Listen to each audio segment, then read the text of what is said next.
দেশ হচ্ছে ডিজিটাল, উন্নতি হচ্ছে প্রযুক্তি। আর এই প্রযুক্তিকে ব্যবহার করেই কিছু চক্র হাতিয়ে নিচ্ছে লাখ লাখ টাকা। বিভিন্ন টেলিকমের নাম ব্যবহার করে অফার দিচ্ছে এমবি এবং মিনিটের। আর এই ফাঁদেই পা দিচ্ছে সাধারণ মানুষ। প্রযুক্তিকে ব্যবহার করেই চলছে নানা ধরনের প্রতারণা। এরই মধ্যে মা টেলিকম, হামজা বিশ্বস্ত টেলিকম, এইরকম বিভিন্ন নাম ব্যবহার করেই প্রতিদিনই চলছে প্রতারণার ফাঁদ।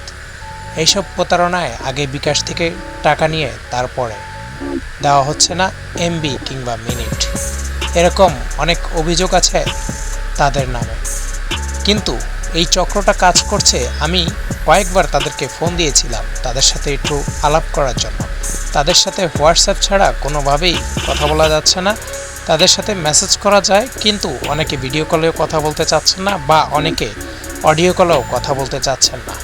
এই ফাঁদ থেকে বাঁচতে হলে আপনি এই অ্যাডগুলোকে স্কিপ করে চলতে হবে বা এড়িয়ে চলতে হবে। এছাড়া যদি আপনি তাদের সাথে কথা বলে কোনো রকম তাদের কায়দায় পড়ে যান, তাহলে হয়তো ঘটতে পারে বিঘাত।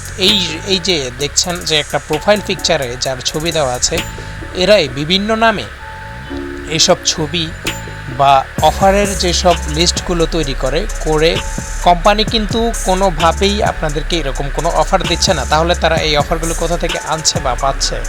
আসলে এরকম বেশিরভাগই হচ্ছে ভুয়া। এদের সাথে কথা বললেই আপনার মনকে কিভাবে নরম করতে হয় তারা জানে এই কৌশল, আর কিভাবে আপনার থেকে টাকা নিতে হবে সেই কৌশলও তাদের খুব ভালোভাবেই জানা। সময় থাকতে বুঝুন এবং সাবধান হন, আর এই সাবধানতার মাইল কখনোই আপনাকে ছুতে পারবে না।